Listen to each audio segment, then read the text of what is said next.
Hey there, this is Eric from Water and Wine, and this video is just a little run through of the RQ and LE collections for 2021. I'm just going to try to walk you guys through the portfolio of the exciting new wines coming out for next year and introduce the program if it's your first time. But if you're interested in getting your hands on some really cool wines for 2021, keep watching because we're gonna go through 10 of them, and we're gonna go through in a little bit of detail so that those of you who are really big into the craft wine thing and love to sink your teeth into those technical details, there will be a little bit of that for you too. So if you're on a computer or you have access to a second screen and you would like to follow along, you certainly can. I'll call out the links as I go, and I'll leave them in the video description as well. But if you're just on your phone or you don't feel like following along, that's okay too. We'll go through enough detail in this video that you should be good to go. So let's start and jump into the RQ program here. So RQ is the Restricted Quantities program. So this year is RQ 2021, and it's brought out by RJS Craft Winemaking, which is one of our main suppliers of wine juices. And they're a Canadian supplier, very well respected, great reputation in the industry. And the RQ program in particular, I'm going to say the last 4 to 5 years, the wines have been particularly excellent. I don't know what it is, but they've really stepped up their game, and the RQs have been really good. The feedback we're getting is great on these wines. So you can go to churro.wine/RQ, and that'll bring you to this page here, and it has a summary of all the wines, and if you scroll down a little bit, you'll find the pre-order form. If you decide that any of these wines are right for you, you can just fill out this little pre-order form at the bottom of the page, and we'll get that.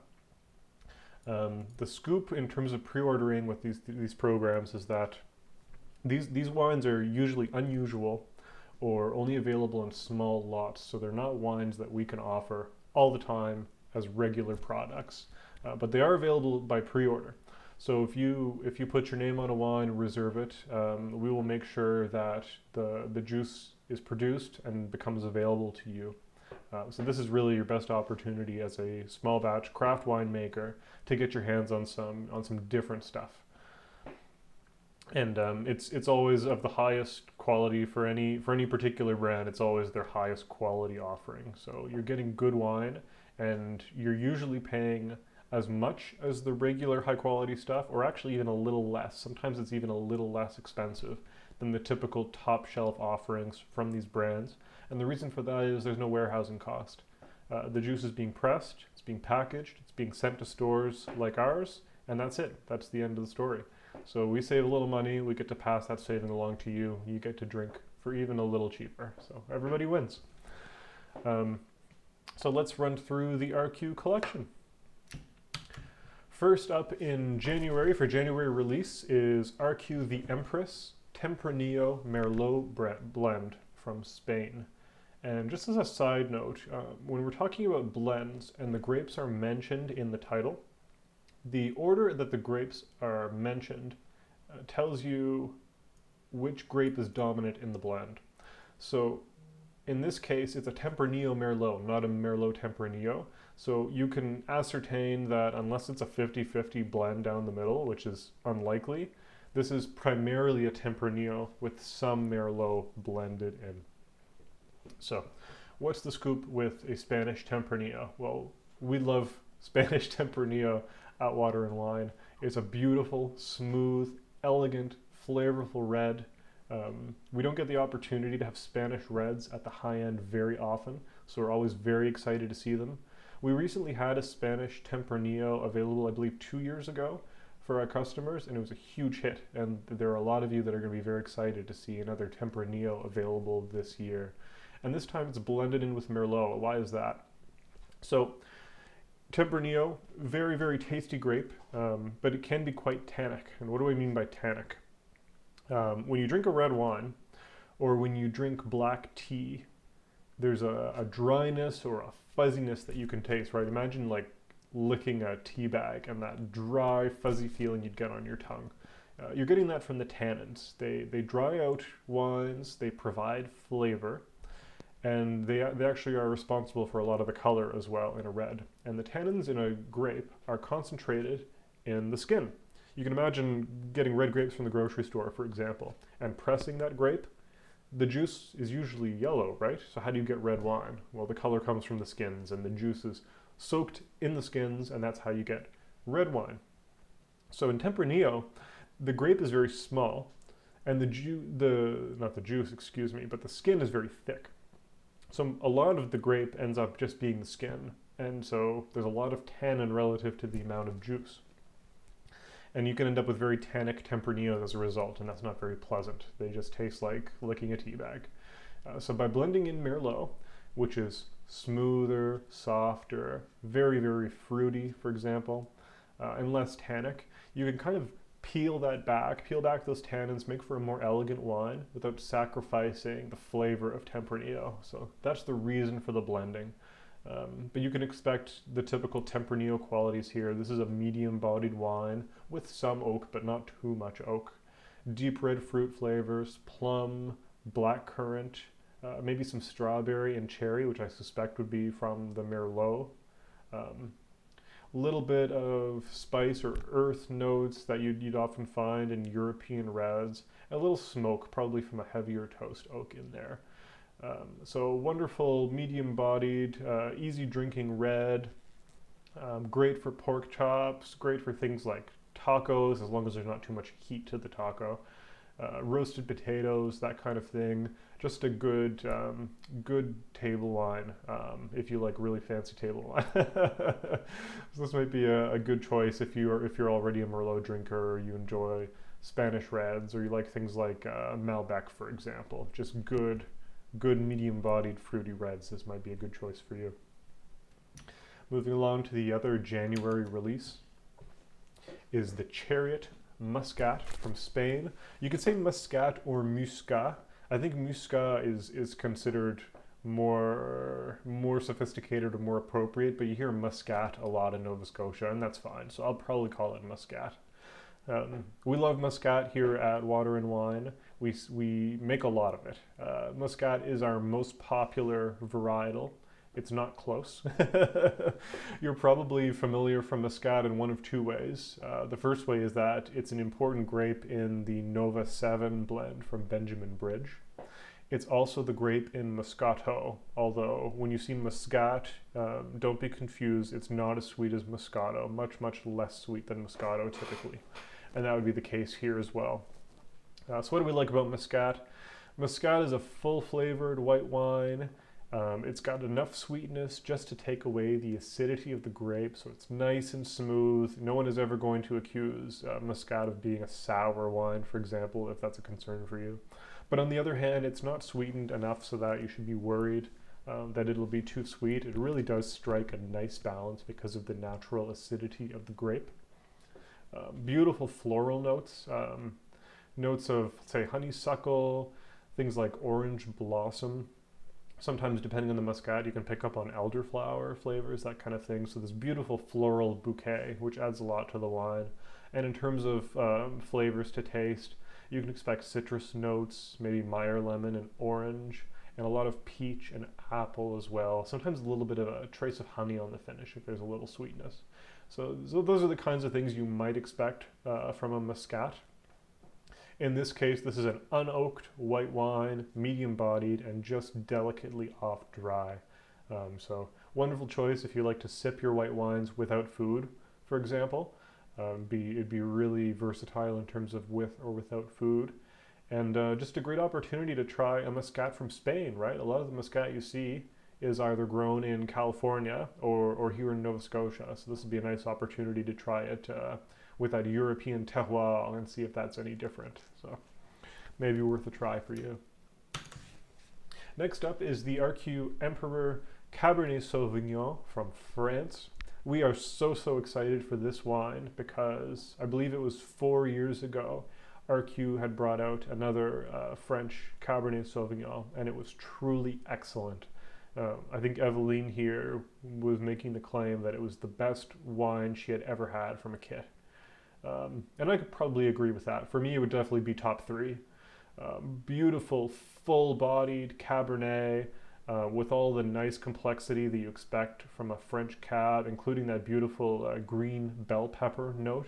And if you're not familiar with that, many European cabs, and even some Californian ones, I suppose, have this subtle green bell pepper tasting note. It sounds strange, but it's actually so pleasant, especially when you're drinking your Cabernet with food. Makes for a really nice food wine. So typical Cabernet food pairings would apply: grilled meat, right, barbecue, bolder cheeses like an older cheddar, savory appetizers. So even things like garlic bread, for example, really good with a Cabernet. So many of you are Cabernet fans or French wine fans or both, and I think this one is a no-brainer. So we're super excited to see this one in the lineup. Next is the RQ Magician Nero d'Avola. And yeah, and no RQ collection would be complete without an Italian red. So that's the story here. I know a lot of you guys are very excited about Italian reds in general, and this one is definitely one to pick up. Nero d'Avola. I've heard it described as the Italian Cabernet, basically. So it's another full-bodied red wine, a good amount of oak, nice and dry. It's going to pair well with your barbecue, with your heavier Tuscan dishes like beef lasagna and spaghetti and all that good stuff. If you're a vegetarian and you're big into mushroom dishes, mushroom risotto, or portobello mushroom burgers, Nero d'Avola is a wonderful choice. A lot of the more subtle notes like the tobacco complement mushrooms and other earthy flavors very well. So I won't spend too much time on this one because it's your typical full-bodied Italian red experience, and of course it's a dry wine, so that one will be a no-brainer for some of you.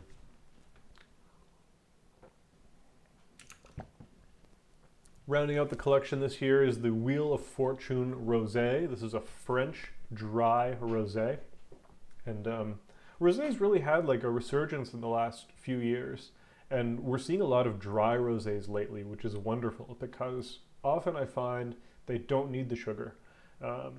This rosé is from southern France. It's a beautiful rosé region that has a ton of fruitiness anyway, and with all that fruit flavor comes the perception of sweetness. So you don't need to add sugar because you're already tricking your brain into it with the beautiful fruit flavors. Strawberry, rhubarb, honeydew melon, all of these notes give you that wonderful, like almost fruit juice experience, but it's a dry wine, so a lot of you will be happy to see that level of balance. Unoaked, of course, nice and medium bodied. If you don't have rosé in your wine cellar, it's certainly something to consider adding for a few reasons. One, a lot of the friends you're entertaining probably would prefer a rosé if you had it. It's just becoming that much more popular. But also, rosés are very versatile in terms of pairing with food. They sip well on their own. They're great with what I call picnic food, right? Things like cold chicken, salads like garden salads or caprese salads, but also lighter cheeses like mozzarella is beautiful with a rosé, and you can even get away with like seafood and barbecued meats and all this kind of thing. You know, pork, chicken, fish can typically pair very well with a rosé. So beautiful all-rounder to consider adding to your collection. So that's the story for the RQs. Pre-order them with us by November 12th at churro.wine/RQ. Each one is $150. You don't pay until you come to pick it up or start it in our winery. And yeah, just a great opportunity to try these unique wines. Here's a little info for you winemaking nerds. You guys have been doing it for a while. These are all 18-liter kits, right? And often it's not the most important thing, but often you can associate the volume of the kit with the quality of the wine, at least within a manufacturer's lineup. So 18-liter kits that make 23 liters, that's a pretty darn good ratio. And the reds in particular, a lot of the time when you buy an 18-liter red wine kit with grape skins, the grape skins actually count against the 18 liters. So it might actually only be 14, 15, 16 liters of juice, and then the grape skins make up the rest. But not so with the RQs. With the RQs, you get the full 18 liters of juice, and then you're getting the grape skins on top of that. And of course, the grape skins add so much flavor and body and color and aroma to the wine. They just make them better. So to have the full 18 liters and the skins means that on paper, the reds in particular should be excellent, excellent wines. RQs also introduce varietal yeast. Rather than using a general yeast strain for all these wines, there are particular yeast strains that they've added that make sense for each wine. So that can add a lot of complexity as well. It's something we see sometimes with the high-end wines, so to see them for all of these is really, really nice. And the oaked wines in here have American and French oak, so they do different things. It's nice to see both. I'll probably talk a little bit about that. So the two big categories are American and French oak. French oak you can think of as the more subtle, complex one. You might pick up on like cigar box or a little bit of smoke sometimes. Forest floor is often mentioned, like an earthiness, but it's just kind of subtle and complex and you get different flavors.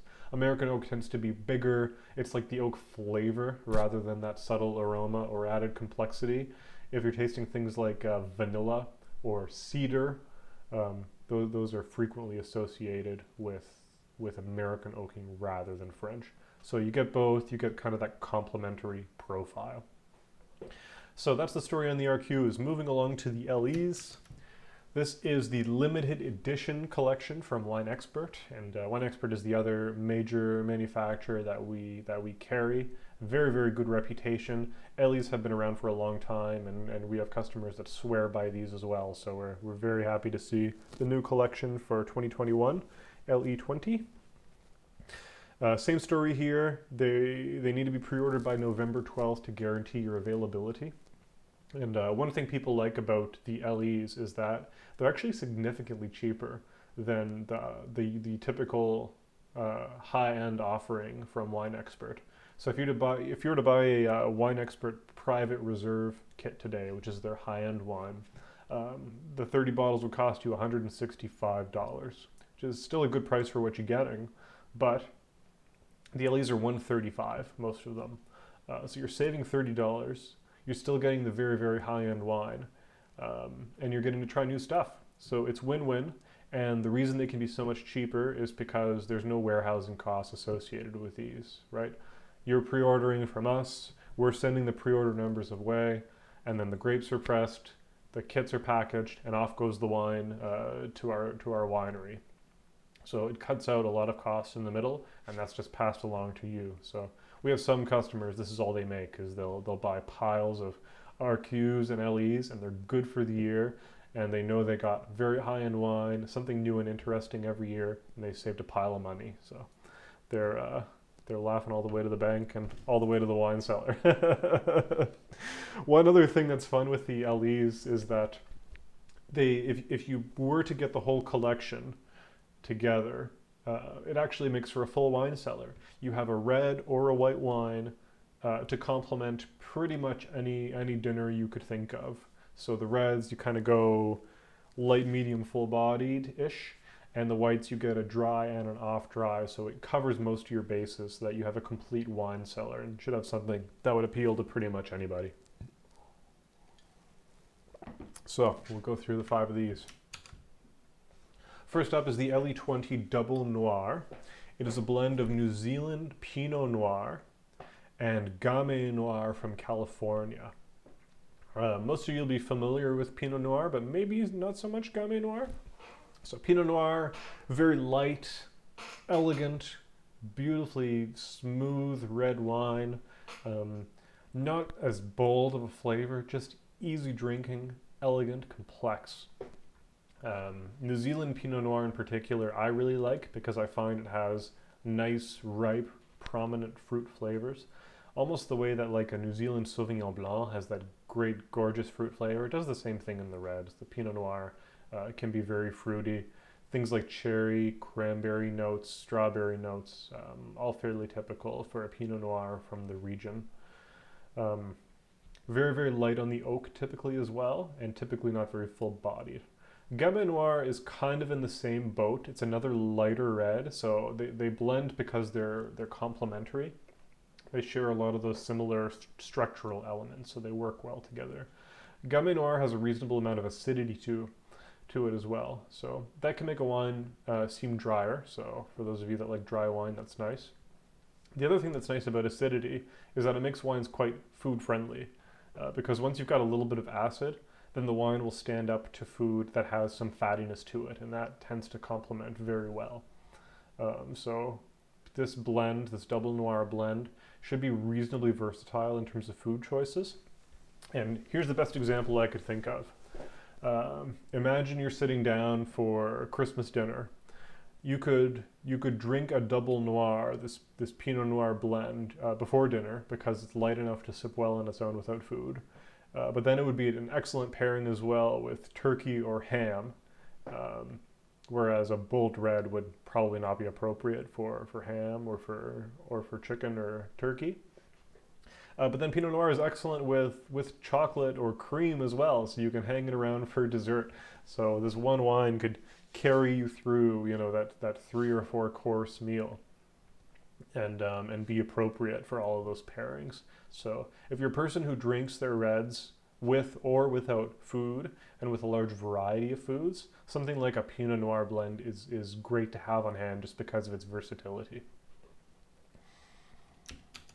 Next up is the LE20 Torrontés Muscat. So a second Muscat wine in this lineup, but remember it's a Torrontés Muscat, so there's more Torrontés than Muscat in here. Torrontés is an Argentinian wine, very fruity, good acid to it, very well known in Argentina, maybe not so much here in Nova Scotia, but don't be afraid if you're unfamiliar. When I think Torrontés, I think peach notes. Tends to be quite peachy sometimes, and beautiful floral aromas, which of course is typical for the Muscat as well, as we spoke about earlier. But this is a dry wine, unlike that off-dry Muscat we looked at the RQs. So if you thought those Muscat flavors were interesting, but you lean towards a dry wine rather than an off-dry, maybe the Torrontés Muscat is a good choice for you. The region is Mendoza in Argentina, which I associate with Malbec typically. It's a very highly renowned Malbec region. So to get a white wine from there is pretty cool.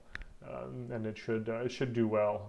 Torrontés is a highly reputable grape for the region, and the region is highly reputable for the country. So this should be a pretty safe pick for those of you that like dry, flavorful white wines. If you're drinking Sauvignon Blanc, if you're drinking more traditional Pinot Grigios that are a little more full flavored, things like dry, what else would be a good example for a white wine? Things like unoaked Chardonnay, if you're big into that. Something like a Torrontés Muscat might make sense for you.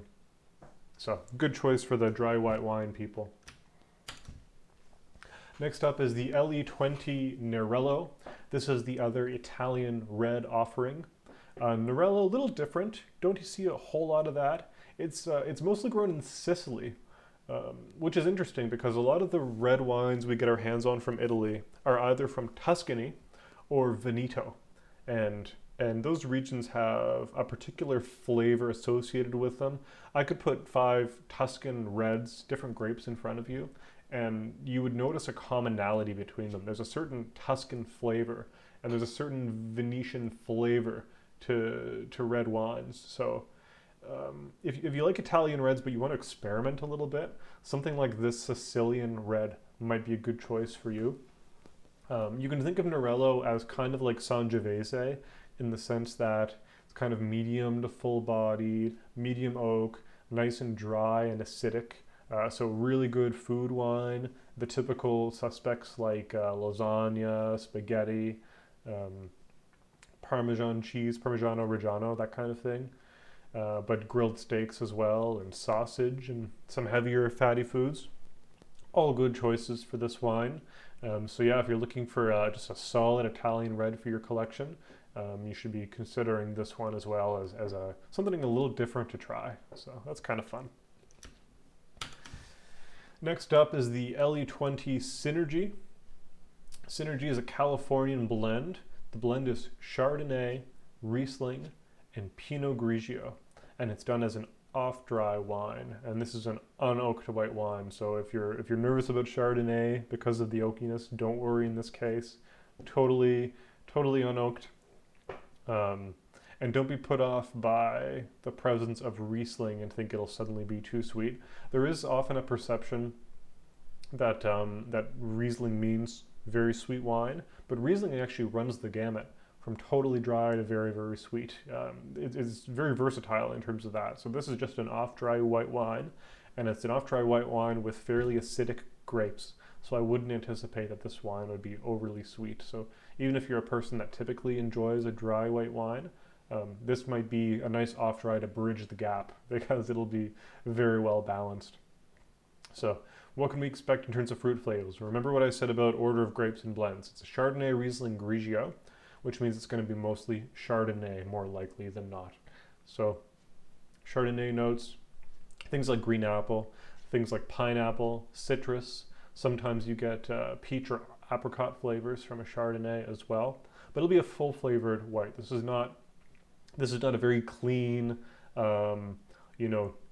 flavor neutral white wine. So if you're mostly drinking like inexpensive dry Pinot Grigios and you like that really clean neutral palate, maybe not so good of a choice for you.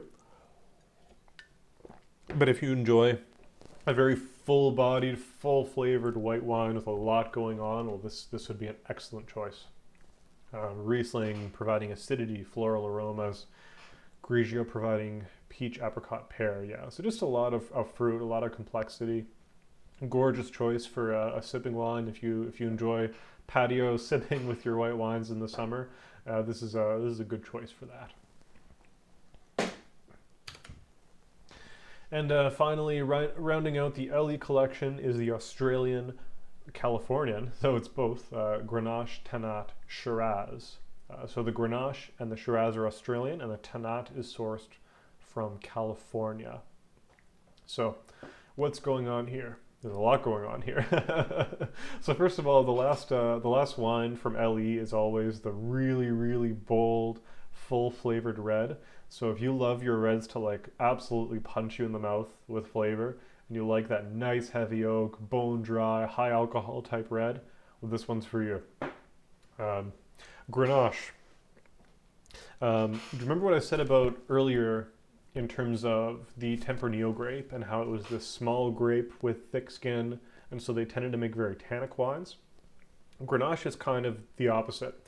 So Grenache is quite a large grape, which means that the ratio of skin to juice is lower, and so it's very difficult to make a good 100% Grenache wine because there's not enough tannin to provide that structure and balance the alcohol, balance that perceived sweetness from the fruit.